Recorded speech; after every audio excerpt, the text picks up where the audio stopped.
యష్ దయాల్ పై మరో కేసు నమోదైంది. మైనర్ పై అత్యాచారం ఆరోపణలతో యష్ పై పోక్సో కేసు నమోదైనట్టు తెలుస్తుంది. క్రికెట్ కెరియర్ లో సలహాలు ఇస్తానంటూ ఆయన మోసం చేశాడని రాజస్థాన్ కి సంబంధించిన యువతి ఫిర్యాదు చేసింది. రాజస్థాన్ లోని సీతంపురంలో హోటల్ కి పిలిచి లైంగిక దాడి కూడా చేసినట్టు తెలుస్తుంది. 2 ఏళ్లుగా బెదిరించి అత్యాచారానికి పాల్పడుతున్నట్లు ఆరోపించింది. 17 ఏళ్లున్నప్పుడే బాధితురాలపై లైంగిక వేధింపులు చేశాడని చెప్పేసి ఆమె రిపోర్ట్లో దాఖలు చేసింది. ఇప్పటికే పెళ్లి పేరుతో మోసం చేశాడని యూపీ యువతి ఫిర్యాదు చేసింది. ఆ కేసులో యష్ అరెస్టుపై స్టే ఇచ్చింది అలహాబాద్ కోర్టు.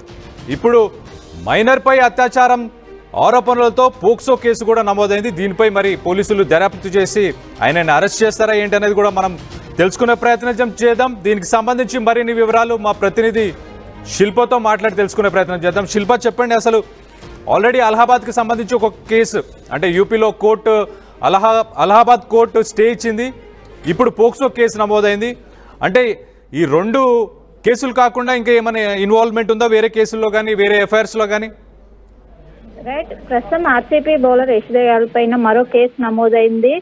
మైనర్ పై అత్యాచార ఆరోపణలతో ప్రస్తుతం పోక్సో కేసు అయితే నమోదైనట్లు కూడా తెలుస్తుంది. ఇంకోవైపు తను కూడా క్రికెట్ కెరియర్ లో ఉన్నట్టు ఎవరైతే ఇప్పుడు అత్యాచార ఆరోపణలు చూస్తున్నటువంటి ఎవరైతే మైనర్ బాలిక ఉందో తనకు క్రికెటర్ లో తను కూడా క్రికెట్ లోనే ఉండి తనకు కూడా కొన్ని సలహాలు ఇస్తున్నానంటూ చెప్పుకుంటూ తనని మోసం చేశారంటూ కూడా పోలీసును ఆశ్రయించడంతో ప్రస్తుతం కేసు నమోదు చేసినట్టు కూడా తనకు 17 ఉన్నప్పుడుపై తనపై లైంగికంగా వేధించారంటూ కూడా ఒకవైపు యువతి ఫిర్యాదు చేయడంతో దీనిపైన ఇంకోవైపు ఆ గతంలో మ్యారేజ్ కూడా చేసుకుంటానంటూ కూడా మాటలు చెప్పడంతో తాను కూడా సన్నిహిత్యంగా ఉన్నట్టు కూడా ఒకవైపు ఇటు పోలీసులు కూడా చెప్తున్నారు. కానీ ఒకవైపు తను ఇప్పుడు ప్లేట్ ఫిరాయించి ఇప్పుడు చేసుకోనన్నట్టు కూడా చెప్పడంతో వెంటనే పోలీసులను ఆశ్రయించి 17 ఏళ్ళు ఉన్నప్పుడే తనను లైంగికంగా వేధించారని చెప్పడంతో ప్రస్తుతం అయితే పోక్సో కేసు కూడా నమోదైనట్టు కూడా తెలుస్తుంది. సో పోక్సో కేసు అనేది చాలా తీవ్రకరంగా ఉంటది, నాన్ బెయిలబుల్.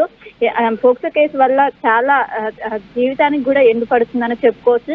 ఈ విధంగా ఇప్పటికే యష్ దయాల్పై అనేక ఆరోపణలు వస్తున్నాయి. ఇంతకు ముందే వేరే కేసు కూడా ఉంది. దానిపైన ఒకవైపు అలహాబాద్ కోర్టు స్టే ఇచ్చింది. స్టే ఇచ్చిన అనంతరం మరోసారి ఈ విధంగా రావడంతో సంచలన ఆరోపణలు రావడంతో ప్రస్తుతం ఇటు క్రికెట్ అభిమానులు కూడా కొంచెం నిరాశలో ఉన్నారు. ఈ విధంగా ఒక క్రికెటర్ అభిమాని ఒక క్రికెటర్ దిగ్గజమై ఉండి ఈ విధంగా పాల్పడడం ఏంటంటూ కూడా ప్రతి ఒక్కరు కూడా ఆందోళన వ్యక్తం చేస్తున్నారు.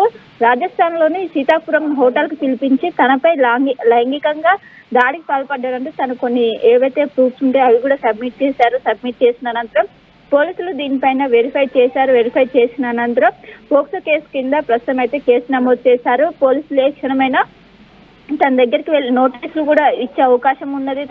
జైల్లో కూడా వేసే అవకాశం అయితే ప్రస్తుతం అయితే స్పష్టంగా కనిపిస్తున్నది. ఇంకోవైపు వేరే కేసు పైన ప్రస్తుతం అయితే ఒకవైపు అలహాబాద్ కోర్టులో అయితే ప్రస్తుతం స్టే కొనసాగుతుండగా మరొక కేసు అది కూడా పోక్సో కేసు నమోదు కావడం అయితే ప్రస్తుతం అయితే అందరు కూడా కలవర చెందుతున్న పరిస్థితి కనిపిస్తుంది. సో మొత్తం మీద అనేక ఆరోపణల చుట్టూ మొత్తం కూడా ఎవరైతే యష్ దయాల్ ప్రస్తుతం అయితే ఉన్నారు. ప్రస్తుతం అనేక ఆరోపణలు ఆయన చుట్టూ జరుగుతున్నాయి. దీనికి పోలీసులు పడాలంటూ కూడా ఒకవైపు ఇటు కుటుంబ సభ్యులకు కాబట్టి కావాలని ఆరోపణలు చేస్తున్నారు. నా కొడుకు సొంతంగా ఎదుగుతున్నారు, కానీ ఈ తరుణంలోనే కావాలని ఆయన టార్గెట్ చేసి ఈ విధంగా ఆరోపణలు చేస్తున్నారు. దీని వెనక చాలా ఒత్తిళ్లు ఉన్నాయంటూ కూడా ఒకవైపు కుటుంబ సభ్యులు కూడా పెద్ద ఎత్తున ఆవేదన వ్యక్తం చేస్తున్నారు. Right, thanks for the update Shilpa. So మనం చూస్తే RCB fast bowler Yash Dayal పై మరో కేసు నమోదైంది. మైనర్ పై అత్యాచారం ఆరోపణలతో యష్ పై పోక్సో చట్టం కింద కేసు నమోదైనట్టు తెలుస్తుంది. క్రికెటింగ్ కెరియర్లో సలహాలు ఇస్తానంటూ ఆమె 17 ఏళ్ళు ఉన్నప్పుడే ఆమెని రాజస్థాన్ జైపూర్లో ఏదైతే IPL 2025లో ఒక క్రికెట్ మ్యాచ్ జరిగిందో అక్కడికి పిలిపించాడు. అక్కడికి పిలిపించి ఆమెని అత్యాచారం చేసినట్టు తెలుస్తుంది. 2 సంవత్సరాల నుంచి ఆమెని లైంగికంగా కూడా వేధించాడని చెప్పి కూడా ఆమె ఆరోపణలో తెలియజేస్తుంది. 2 ఏళ్లుగా బెదిరించి అత్యాచారానికి కూడా పాల్పడినట్టు తెలుస్తుంది. 17 ఏళ్ళు ఉన్నప్పుడే బాధితురాలపై లైంగిక వేధింపులు చేసినట్టు తెలుస్తుంది. ఒక్కసారి ఆ ఇన్స్టాగ్రామ్ చాట్ చూద్దాం. డ్రెస్ ఎంత బాగుంది నీది, నువ్వు నా గర్ల్ ఫ్రెండ్ అయితే ఎంత బాగుండు అని చెప్పి ఆ ఇన్స్టాగ్రామ్ చాట్లో చాలా క్లియర్గా మెన్షన్ చేశాడు ఆయన. సో సోషల్ మీడియా మాధ్యమంలో ఆయన పరిచయం అయినట్టు తెలుస్తుంది. ఆ పరిచయంలో ఈ అమ్మాయికి నీ డ్రెస్ బాగుంది, నువ్వు నా గర్ల్ ఫ్రెండ్ అయితే బాగుండు, అలాగే ఒక్కసారి నీవు వచ్చి కలిస్తే బాగుంటుంది అని చెప్పి ఆయన ఇన్స్టాగ్రామ్ చాట్లో చాలా క్లియర్గా మెన్షన్ చేస్తుంది. నీ రీల్స్లో నీ డ్యాన్సులు కూడా బాగుంది, నీలాంటి అమ్మాయి నా గర్ల్ ఫ్రెండ్ అయితే ఎంత బాగుండు అని చెప్పి చాలా క్లియర్గా మెన్షన్ చేశాడు. సో అలా ఇన్స్టాగ్రామ్లో పరిచయాన్ని కాస్త మైనర్ బాలికని ఆయన జైపూర్లో ఒక క్రికెట్ మ్యాచ్ జరుగుతున్నప్పుడే అక్కడ హోటల్కి పిలిచి అత్యాచారం చేశాడు. దాని తర్వాత 2 సంవత్సరాలు వేధించాడు. ఈ మధ్యకాలంలో మనం చూసుకుంటే రీసెంట్గా యూపీకి సంబంధించిన ఒక యువతి కూడా ఇతని పైన ఒక కేసు పెట్టింది. పెళ్లి చేసుకుంటానన్న నెపంతో నన్ను అత్యాచారం చేశాడు, అలాగే నన్ను వాడుకున్నాడు అని చెప్పేసి ఆమె కేసు పెట్టింది. దానికి సంబంధించి అలహాబాద్ కోర్టు అరెస్ట్కి స్టే ఇచ్చింది. స్టే ఇచ్చిన తర్వాత కొన్ని రోజులకే, ఒక వారం 10 రోజులు గడిచిన తర్వాతనే నాకు తెలిసి ఇప్పుడు మళ్ళీ మనకు